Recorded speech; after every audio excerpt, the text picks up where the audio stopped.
بسم اللہ الرحمن الرحیم۔ شروع اللہ کے نام سے جو بڑا مہربان نہایت رحم کرنے والا ہے۔ اللہ نے خود قسم کھا کر فرمایا، جس گھر میں یہ قرآن کی سورت پڑھی جائے گی اس گھر میں دولت بارش کی طرح برسے گی، 7 نسلوں سے بھی دولت ختم نہ ہوگی انشاءاللہ۔ محترم ناظرین، سب کاموں کو چھوڑ کر آدھا منٹ نکال کر یہ وظیفہ پڑھ لینا۔ آپ لوگ یقین کرے یا نہ کرے، جو وظیفہ آج آپ کو اس ویڈیو میں بتانے لگا ہوں یہ ایسا مجرب وظیفہ ہے، اس وظیفے کو کئی لوگ پڑھ کے کامیاب ہو چکے ہیں۔ پیسہ تو بہت چھوٹی چیز ہے، آپ اس وظیفے کو پڑھنے کے بعد اللہ تعالیٰ سے پوری دنیا کے خزانے بھی مانگ لو تو آپ کو اللہ پاک اپنے فضل و کرم سے عطا کر دیں گے۔ آپ کو جو چاہیے مل جائے گا۔ بڑا محل چاہیے، بڑی بڑی گاڑیاں چاہیے، یا کوٹیاں یا بنگلے چاہیے، ہیرے جواہرات چاہیے، دنیا جہاں کے خزانے چاہیے، آپ یہ وظیفہ پڑھ کے اللہ پاک سے مانگ لینا،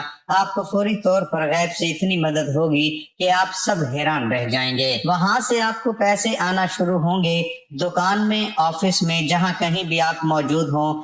آپ اگر کام کاج پر بھی ہوں تو وہاں بھی پڑھ سکتے ہیں، اپنے گھر میں ہو وہاں پڑھ لو، دکان میں ہو وہاں پڑھ لو، دفتر میں، آفس میں، مسجد میں، مدرسے میں، جس جگہ موجود ہو یہ وظیفہ آپ کو لازمی پڑھ لینا ہے۔ یہ وظیفہ دولت کا ایک بادشاہ وظیفہ ہے۔ اس وظیفے کو جو کوئی بھی سچے دل سے اور کامل یقین سے اللہ پاک کی ذات پر بھروسہ کرتے ہوئے پڑھتے ہیں، فوری طور پر مالا مال ہو جاتے ہیں۔ غیب کے خزانے حاصل کرنا چاہتے ہو، غیبی طریقے سے امیر ہونا چاہتے ہو، راتوں رات اپنے حالات کو بدلنا چاہتے ہو تو بالکل سستی مت کرنا۔ آپ لوگ بڑی سستی کر جاتے ہو، کوئی ویڈیو آتی ہے پھر سوچ میں پڑ جاتے ہو، آج پڑھیں گے کل پڑھیں گے۔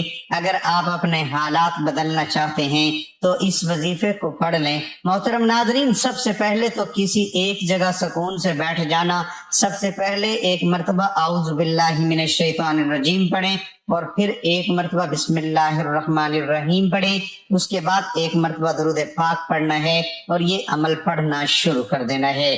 یہ عمل پڑھنے میں بہت آسان ہے، یہ عمل اتنا آسان اور سادہ سا ہے کہ کوئی چھوٹا بچہ بھی اگر چاہے تو بڑے آسان طریقے سے پڑھ لے گا، کیونکہ یہ مشکل وظیفہ نہیں ہے کہ آپ لوگ نہ پڑھ سکیں، بلکہ بالکل آسان ترین وظیفہ ہے۔ شاید آپ نے اس سے زیادہ آسان وظیفہ اپنے زندگی میں نہ کیا ہوگا۔ یہ وظیفہ میں نے سینکڑوں لوگوں کو اپنی زندگی میں بتایا ہوگا، اور یہ میرا اپنا ذاتی آزمودہ عمل ہے، میرا اپنا ذاتی آزمایا ہوا یہ وظیفہ ہے۔ ایسا کوئی دن نہیں ہوتا کہ میں نے یہ وظیفہ نہ پڑھا ہو۔ آپ لوگ اس وظیفے کو اگر صرف ایک بار بھی پڑھ لو گے تو اتنا آپ کو فائدہ ہوگا، اتنی دولت آپ کو ملے گی کہ آپ لوگ بے چینی سے اگلے دن کا انتظار کرو گے۔ یہ وظیفہ فوری طور پر آپ کے حالات کو، آپ کی زندگی کو بدل کر رکھ دے گا، آپ کی قسمت کے بند دروازے کھل جائیں گے انشاءاللہ۔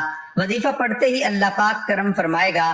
بڑی سے بڑی آپ کو پریشانی ہے، گھر میں آپ کے فاقے ہیں، مفلسی ہے، لاچاری ہے، آپ لوگوں کا کوئی کام نہیں، کاروبار نہیں، جاب نہیں، آپ کا کہیں دل نہیں لگتا، گھر میں برکتیں نہیں، آپ کے اوپر اگر بے شمار قرضہ ہے، قرضدار پریشان کرتے ہیں، تو آپ لوگ اگر اس طرح کے معاملات میں ہوں، اس طرح کے حالات میں ہوں تو یہ وظیفہ آپ لوگ لازمی کر لینا۔ 2 منٹ نکال کر جہاں کہیں موجود ہوں سکون سے بیٹھ جانا۔ یہ وظیفہ کرتے ہی آپ کی نسلیں انشاءاللہ دولت سے کھیلیں گی، اتنی دولت آپ کو ملے گی، اتنا پیسہ آپ کی جیب میں ہوگا، آپ سے سنبھالنا بھی نہیں جائے گا۔ یہ وظیفہ جس کو بتاتا ہوں پہلے کہتا ہوں کہ اگر دولت سنبھال سکتے ہو تو ہی یہ وظیفہ پڑھنا، ایسا نہ ہو پھر آپ سے دولت سنبھالی نہ جائے گی۔ دولت رکھنے کی جگہ ہو اور دولت سنبھال سکتے ہو تو ہی یہ وظیفہ پڑھنا۔ یہ وظیفہ پڑھتے ہی آپ کی زندگی میں دولت کا طوفان کھڑا ہو جائے گا۔ ناظرین اکرام، آج ہی ہر انسان پریشان ہے، کسی کو جانی پریشانی ہے تو کسی کو مالی ہوتی ہے، اسی طرح سے کسی کو رزق کی پریشانی ہے تو کسی کو عزت و آبرو کی پریشانی ہوتی ہے۔ امیر اپنی کوٹھی میں پریشان ہے، اس سے دولت سنبھالی نہیں جاتی، تو غریب جھونپڑی میں کوئی روزگار اور حالات سے نالاں ہے۔ تقریباً ہر آدمی کسی نہ کسی فکر اور پریشانی میں مبتلا ہے۔ دلی سکون، قرار اور اطمینان حاصل کرنے کی ہر ایک اپنے ذہن اور اپنی سوچ کے مطابق اپنی پریشانی کی خود تشخیص کر کے ان کے علاج میں لگا رہتا ہے۔ کوئی اقتدار، منصب یا عہدے میں سکون تلاش کرتا ہے، مگر جب اسے مطلوبہ منصب مل جاتا ہے تو پتہ چلتا ہے کہ اس میں تو سکون نام کی کوئی چیز ہی نہیں ہے، بلکہ منصب کی ذمہ داریوں اور منصب کے زوال کے اندیشوں کی صورت میں اور زیادہ تفکرات ہیں۔ کسی نے سمجھا کہ سکون صرف مال و دولت کی کثرت کی فراوانی میں ہی پوشیدہ ہے، مگر حقیقت یہ ہے کہ جن لوگوں کی یہ مال دولت حاصل ہو ان میں سے اکثر کا حال یہ ہے کہ کاروباری تفکرات، ترقی کا شوق، دن بدن بڑھتی ہوئی حرص اور تجارت میں نقصان کے اندیشوں سے ان کی راتوں کی نیندیں حرام ہے۔ پھر کسی نے رقص کو باعث سکون جانا، مگر وقتی اور عارضی لذت کے بعد پھر بھی بے چینی اور اضطراب برقرار رہتا ہے۔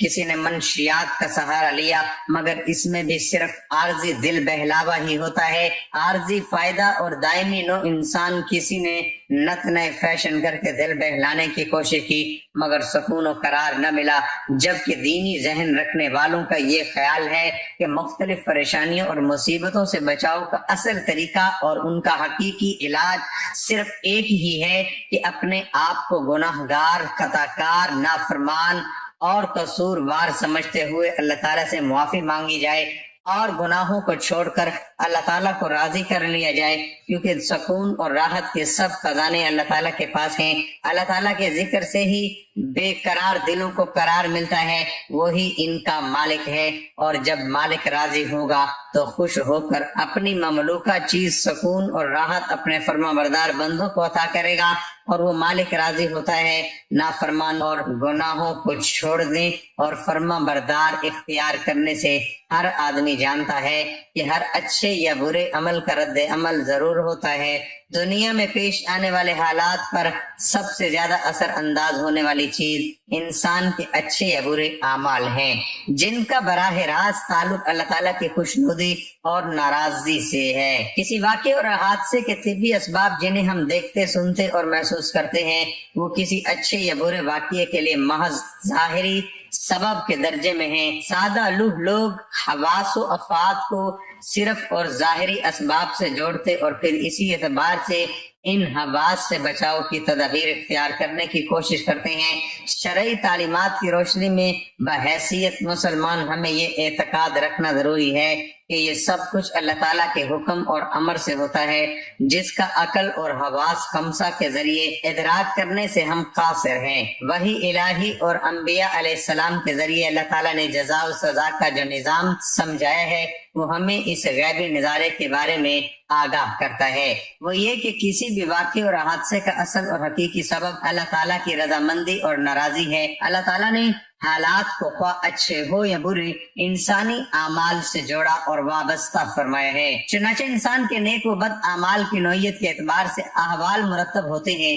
صحت و مرض، نفع و نقصان، کامیابی و ناکامی، خوشی و غمی، بارش و خوشحالی، مہنگائی و ارزانی، بد امن بد امنی اور دہشت گردی، وبائی امراض، زلزلہ، طوفان، سیلاب وغیرہ، یہ سب ہمارے نیک بد اعمال کا ہی نتیجہ ہوتے ہیں۔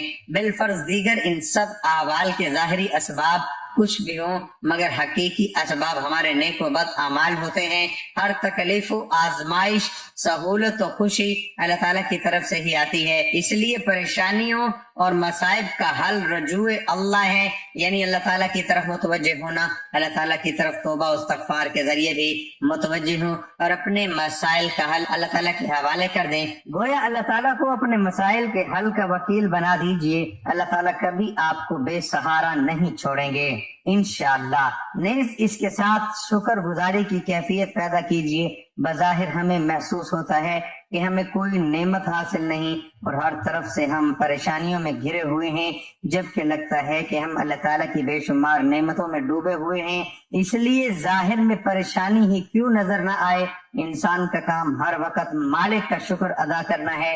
اللہ تعالیٰ ضرور اپنے انعامات میں اضافہ فرمائیں گے اور دنیاوی پریشانیاں بھی انشاءاللہ حل ہو جائیں گی۔ لہٰذا سب گھر والے اپنے اعمال کا محاسبہ کریں۔ اگر نمازوں کی پابندی نہیں ہے تو 5 وقت نمازوں کا اہتمام شروع کریں اور نماز کے بعد دعاؤں کا بھی اہتمام کریں۔ ناظرین اکرام، کئی طرح کے لوگ خوفناک اور عبرت انگیز واقعات کا انفرادی ہو یا اجتماعی، دراصل اللہ تعالیٰ کی طرف سے ہمارے لیے ایک الارم اور تنبیہ ہوتی ہے تاکہ انسان اپنے اعمال کا محاسبہ کرے اور کوئی تنبیہ اس کی غفلت دل کو جنبش دینے میں کامیاب ہو جائے۔ دنیا میں پیش آنے والے اچھے یا برے واقعات سے حاصل ہونے والا انسانی تجربہ اس پر شاہد ہے کہ بہت سارے لوگوں اور قوموں پر اللہ تعالیٰ نے نافرمانی کی وجہ سے دنیا میں ہی مختلف قسم کے عذاب آئے۔ مثلا کوئی مسخ کیا گیا، کوئی زمین میں دھنسا گیا، کوئی دریا میں غرق کیا گیا، کوئی طوفان کی نظر ہوا۔ اس تباہ شدہ اقوام کی بستیوں کے کھنڈرات آج بھی اس حقیقت پر واضح ہیں، نافرمانی کی سب سے بڑا سبب پریشانی ہے۔ اللہ تعالیٰ نے قرآن مجید اور حضور صلی اللہ علیہ وسلم نے احادیث مبارکہ میں اعمال کی حسب نوعیت تاثیرات کو ایسی کرنی ویسی بھرنی کے بے مصادق مختلف پہلو اور طریقوں سے بیان فرمایا ہے۔ امت کو بد عملیوں کے برے نتائج سے آگاہ فرما کر اعمال کی اصلاح کا حکم بھی دیا ہے، جو آیات اور حضور صلی اللہ علیہ وآلہ وسلم کی سینکڑوں احادیث مبارکہ سے ثابت ہے۔ اللہ تعالیٰ نے قرآن مجید کی سورۃ النحل میں فرمایا ہے، ترجمہ: جو شخص نیک عمل کرے، مرد ہو یا عورت، لیکن با ایمان ہو، تو ہم اسے یقیناً نہایت بہتر زندگی عطا فرمائیں گے اور ان کے نیک اعمال کا بہتر بدلہ بھی انہیں ضرور دیں گے۔ سورۃ النحل آیات میں اللہ تعالیٰ کا فرمان ہے کہ نیکی پرسکون زندگی کا سبب ہے۔ چنانچہ دو چیزوں، ایمان اور اعمال صالحہ کے موجود ہونے پر اللہ تعالیٰ نے پر لطف اور پرسکون زندگی عطا فرمانے کا وعدہ کیا ہے۔ عام آدمی بھی یہ آیات پڑھ کر یہ نتیجہ نکال سکتا ہے کہ ایمان اور اعمال صالحہ نہ ہو یا کوئی ایک نہ ہو تو پرسکون زندگی نصیب نہ ہوگی، بلکہ پریشان زندگی نصیب ہوگی۔ اس لیے ہمیں دولت کے ساتھ ساتھ اللہ تعالیٰ سے نیک اعمال کرنے کی دعا کرنی چاہیے تاکہ ہماری دنیا و آخرت دونوں سنور جائے۔ تو ناظرین، وقت کی نزاکت کو مد نظر رکھتے ہوئے اب وظیفے کی جانب چلتے ہیں۔ آپ تمام لوگ 1 منٹ ایسا نکالنا کہ 1 منٹ میں کوئی آپ کو تنگ نہ کرے، کوئی آپ کو آواز نہ دے۔ سب سے پہلے 1 مرتبہ اعوذ باللہ من الشیطان الرجیم اور 1 مرتبہ بسم اللہ الرحمن الرحیم پڑھیں۔ اس کے بعد 1 مرتبہ درود پاک پڑھ لینا۔ اب جو وظائف بتانے لگا ہوں وہ فوراً پڑھنا شروع کر دینا۔ 1 مرتبہ درود شریف پڑھ لینا۔ آپ کوئی سا بھی درود پاک پڑھ لیں، بے شک درود ابراہیمی پڑھ لو، صلی اللہ علیہ وآلہ وسلم پڑھ لو یا صلی اللہ علی محمد پڑھ لو۔ آپ جو چاہو کسی وقت کی نماز کے بعد بھی یہ وظیفہ، یہ عمل پڑھ سکتے ہو، چاہے آپ لوگ فجر کے بعد پڑھ لو، ظہر کے بعد پڑھ لو، عصر مغرب یا عشاء کی نماز کے بعد پڑھ لو، کسی بھی وقت کی نماز کے بعد آپ لوگ یہ وظیفہ پڑھ سکتے ہو، اس میں کوئی پابندی نہیں ہے۔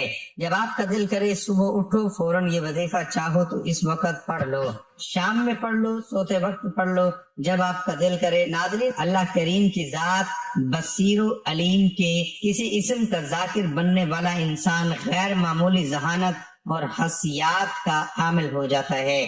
جیسا کہ اسم رب العالمین یا بصیرو ہے، صوفیہ کرام کا یقین و ایمان ہے کہ اس اسم مبارک کے عامل پر زمین اور آسمان کے تمام راز منکشف ہو جاتے ہیں۔ دنیا کی کوئی رکاوٹ اس کی نظر میں خلل نہیں ڈال سکتی۔ وہ 1000 میل دور تک دیکھ سکتا ہے اور چاہے تو 1000 میل جو کچھ غلط ہو رہا ہے اس کو روک لے۔ اس کے موکل حاضر ہو کر ذاکر کو 2 خلعتیں عطا کرتے ہیں، ایک ظاہری اور دوسری باطنی۔ ظاہری خلط یہ ہے کہ ذاکر جو فعل کرتا ہے دیکھ بھال کر حقیقت پر نظر رکھ کر کرتا ہے، اور خلط باطن یہ ہے کہ زمین و آسمان کی تمام پوشیدہ باتیں اس کو معلوم ہو جاتی ہیں۔ اللہ تعالیٰ کے بعد اس صفت کو سب سے زیادہ جس نے ظاہر کیا وہ نبی آخر زمان حضرت محمد مصطفیٰ صلی اللہ علیہ وآلہ وسلم ہے۔ اس ورد کے عامل سے کوئی راز پوشیدہ نہیں رہ سکتا۔ اس کا ورد کرنے اور نقش پاس رکھنے سے کشف کی نعمت حاصل ہوتی ہے۔ خلوت و تنہائی میں رہ کر اس اسم کا ذکر کرنے والا ہمہ قسم کی برائیوں سے دور رہتا ہے۔ محترم ناظرین، سب سے پہلے سکون سے بیٹھ جانا، 1 مرتبہ اعوذ باللہ من الشیطان الرجیم اور 1 مرتبہ بسم اللہ الرحمن الرحیم پڑھیں۔ اس کے بعد 1 مرتبہ درود پاک پڑھنا۔ 1 مرتبہ درود پاک پڑھ کے یہ وظیفہ، یہ عمل آپ کو شروع کر دینا ہے۔ 1 مرتبہ میرے ساتھ بھی درود پاک پڑھ لیں تاکہ ثواب ہو۔ اللهم صل على محمد وعلى آل محمد كما صليت على إبراهيم وعلى آل إبراهيم إنك حميد مجيد اللهم بارك على محمد وعلى آل محمد كما باركت على إبراهيم وعلى آل إبراهيم إنك حميد مجيد۔ درود پاک پڑھنے کے بعد آپ لوگوں کو فوری طور پر جو وظیفہ سب سے پہلے نمبر پر پڑھنا ہے، یہ بڑا ہی طاقتور وظیفہ ہے۔ یہ سمجھ لیں دولت کا ایک بادشاہ وظیفہ ہے۔ سب سے پہلے تو اپنے ہاتھوں میں تسبیح پکڑ لینا، لیکن اگر تسبیح نہ ہو تو سیدھے ہاتھ پر سب سے پہلے اچھی طرح گن کر پڑھ لیں۔ جو وظیفہ آپ لوگوں کو پڑھنا ہے، یا سمیعو یا بصیرو، آپ لوگوں کے لیے اس عمل کو سمجھنے کے لیے بہت ضروری ہے، تو براہ کرم گزارش کر رہا ہوں کہ 1 سیکنڈ کی بھی ویڈیو سکپ مت کرنا، نہیں تو عمل کرنے بیٹھو گے اور عمل میں کمی پیشی کر جاؤ گے تو پھر مجھے مت کہنا۔ ایک ایک بات، ایک ایک پوائنٹ آپ لوگ سنیے گا، کون سا وظیفہ کس ترتیب سے اور کس طرح پڑھنا ہے، کتنی بار پڑھنا ہے، یہ سب بتاؤں گا۔ سب سے پہلے ایک مرتبہ اعوذ باللہ من الشیطان الرجیم اور ایک مرتبہ بسم اللہ الرحمن الرحیم پڑھیں، اس کے بعد ایک مرتبہ درود پاک پڑھ لو، تو فوراً اسی وقت پورا عمل ایک ہی وقت میں ایک ہی جگہ پر بیٹھ کر کرنا ہے۔ تو اس کے بعد فوراً 11 مرتبہ یا سمیعو یا بصیرو پڑھنا ہے۔ اس کے بعد آپ لوگوں کو لا الہ الا اللہ محمد الرسول اللہ صرف 7 مرتبہ آپ کو پہلا کلمہ پڑھنا ہے۔ اس کے بعد ایک آپ کو تسبیح کے دانوں پر یا سیدھے ہاتھ پر یہ وظیفہ پڑھنا شروع کر دینا ہے، یا حی یا قیوم۔ تسبیح کے دانوں پر یا سیدھے ہاتھ پر اچھی طرح گن کر پڑھ لیں۔ آپ کو یہ وظیفہ صرف 33 مرتبہ پڑھ لینا ہے۔ اس کے فوراً بعد آپ لوگوں کو یہ وظیفہ پڑھنا شروع کر دینا ہے، حسبنا اللہ ونعم الوکیل۔ یہ وظیفہ آپ کو 100 مرتبہ پڑھنا ہے۔ جب 100 مرتبہ آپ لوگ اس وظیفے کو بھی پڑھ لیں تو آپ کو اب کرنا کیا ہے، 3 مرتبہ سورۃ اخلاص پڑھیں، بسم اللہ الرحمن الرحیم، قل هو اللہ احد اللہ الصمد لم یلد ولم یولد ولم یکن لہ کفوا احد۔ جب 3 مرتبہ سورۃ اخلاص بھی پڑھ لیں، اس کے بعد 1 مرتبہ درود پاک پڑھنا ہے۔ جو درود پاک آپ نے وظیفہ شروع کرتے وقت پڑھا تھا وہی درود پاک آخر میں بھی پڑھ لیں۔ تو اس کے بعد اپنے دونوں ہاتھ اٹھا کر اللہ پاک سے اپنی تمام حاجتوں کے لیے، اپنی تمام پریشانیوں کے لیے دعا مانگ لینی ہے، انشاءاللہ اللہ پاک آپ کے تمام مسائل حل کر دیں گے۔ البصیر، یہ وہ ذات پاک ہے جو ہر چیز کو صاف صاف دیکھ رہا ہے، یہاں تک کہ مٹی میں چھپی ہوئی چیزیں یعنی تخت و سرا بھی اس کی نظر سے مخفی نہیں ہے۔ سمیع وہ ذات ہے جس کے ادراک سے کوئی سننے کی بات مخفی و پوشیدہ نہیں رہتی، خواہ باریک سے باریک ہی کیوں نہ ہو۔ وہ رات کے وقت صاف پتھر پر چلنے والی چونٹی کے پاؤں کی آہٹ بھی سنتا ہے، حمد کہنے والوں کی حمد سن کر جزائے خیر دیتا ہے، دعا کرنے والوں کی دعائیں سن کر قبول کرتا ہے۔ ہر طرح کی مشکل و پریشانی میں صرف اللہ تعالیٰ پر ہی توکل کرنا چاہیے اور زبان پر یہ الفاظ لانے چاہیے، حسبنا اللہ ونعم الوکیل، ہمیں اللہ ہی کافی ہے اور وہ بہترین کارساز ہے۔ حضرت ابن عباس رضی اللہ عنہ کا بیان ہے کہ حسبنا اللہ ونعم الوکیل کا کلمہ حضرت ابراہیم علیہ السلام نے اس وقت کہا تھا جب انہیں آگ میں ڈالا گیا، تو اللہ تعالیٰ نے آگ کو ٹھنڈک اور سلامتی والی بنا دیا، اور یہی کلمہ حضرت محمد مصطفیٰ صلی اللہ علیہ وسلم نے اس وقت کہا تھا جب لوگوں نے، کفار نے آپ کے مقابلے میں لشکر جرار تیار کیا ہے، تو ان سے ڈرو مگر اس سے آپ کے ایمان میں اور بھی اضافہ ہو گیا، اور آپ نے فرمایا کہ ہمیں اللہ کافی ہے اور وہ بہت اچھا کارساز ہے۔ حضرت ابو ہریرہ رضی اللہ تعالیٰ عنہ نبی صلی اللہ علیہ وسلم روایت کرتے ہیں کہ آپ صلی اللہ علیہ وسلم نے فرمایا کہ ایک تاجر لوگوں کو قرض دینا تھا، جب کسی کو تنگ دست پاتا تو اپنے نوجوانوں سے کہتا کہ اس کو معاف کر دو، شاید کہ اللہ تعالیٰ ہم لوگوں کو بھی معاف کر دے۔ چنانچہ اللہ تعالیٰ نے اس کو بھی معاف کر دیا۔ حضرت ابو ہریرہ رضی اللہ تعالیٰ عنہ سے روایت ہے کہ رسول اللہ صلی اللہ علیہ وسلم کی خدمت میں ایک دیہاتی آیا اور اس نے عرض کیا، اے اللہ کے رسول صلی اللہ علیہ وسلم، مجھے کوئی ایسا کام بتا دیجئے کہ اگر میں اس پر عمل پیرا ہوں تو جنت میں داخل ہو جاؤں۔ آپ صلی اللہ علیہ وسلم نے فرمایا، اللہ تعالیٰ کی عبادت کرو اور اس کے ساتھ کسی کو شریک نہ کرو، نماز پابندی سے پڑھو اور فرض کی گئی زکوٰۃ ادا کرو اور رمضان کے روزے رکھو۔ دیہاتی نے یہ سن کر کہا قسم ہے اس اللہ کی جس کے دست قدرت میں میری جان ہے، میں کبھی اس میں کمی پیشی نہیں کروں گا۔ پھر جب وہ پشت پھیر کر چلا گیا تو رسول اللہ صلی اللہ علیہ وسلم نے فرمایا، جس آدمی کو جنتی آدمی دیکھنے سے خوشی ہو تو وہ اس شخص کو دیکھ لے۔ حضرت ابو ہریرہ رضی اللہ تعالیٰ عنہ سے روایت ہے کہ رسول اللہ صلی اللہ علیہ وسلم نے فرمایا، جب مسلمان یا مومن بندہ وضو کرتا ہے اور اپنا چہرہ دھوتا ہے تو اس کے چہرے سے پانی کے ساتھ یا پانی کے آخری قطرے کے ساتھ وہ تمام گناہ معاف ہو جاتے ہیں جو اس نے اپنی آنکھوں سے دیکھ کر کیے تھے۔ پھر جب وہ اپنے ہاتھ دھوتا ہے تو پانی کے ساتھ یا پانی کے آخری قطرے کے ساتھ اس کے وہ تمام گناہ معاف ہو جاتے ہیں جو اس کے ہاتھوں نے کیے تھے۔ پھر جب وہ اپنے پاؤں دھوتا ہے تو پانی کے ساتھ یا پانی کے آخری قطرے کے ساتھ اس کے وہ تمام گناہ معاف ہو جاتے ہیں جو اس کے پاؤں نے چل کر کیے تھے، حتیٰ کہ وہ گناہوں سے پاک صاف ہو جاتا ہے۔ حضرت ابو ہریرہ رضی اللہ تعالیٰ عنہ نے کہا کہ رسول اللہ صلی اللہ علیہ وسلم نے بتایا کہ اللہ فرماتا ہے کہ 3 قسم کے لوگ ایسے ہیں جن کا قیامت میں خود مدعی بنوں گا۔ ایک تو وہ شخص جس نے میرے نام پر عہد کیا اور پھر وعدہ خلافی کی، دوسرا وہ جس نے کسی آزاد آدمی کو بیچ کر اس کی قیمت کھائی، اور تیسرا وہ شخص جس نے کسی کو مزدور کیا، پھر کام تو اس سے پورا لیا لیکن اس کی مزدوری نہ دی۔ بندے کی دعا اس وقت تک قبول ہوتی رہتی ہے جب تک کہ وہ گناہ یا صلح رحمی کے خلاف دعا نہ کرے اور جب تک وہ جلد بازی کا مظاہرہ نہ کرے۔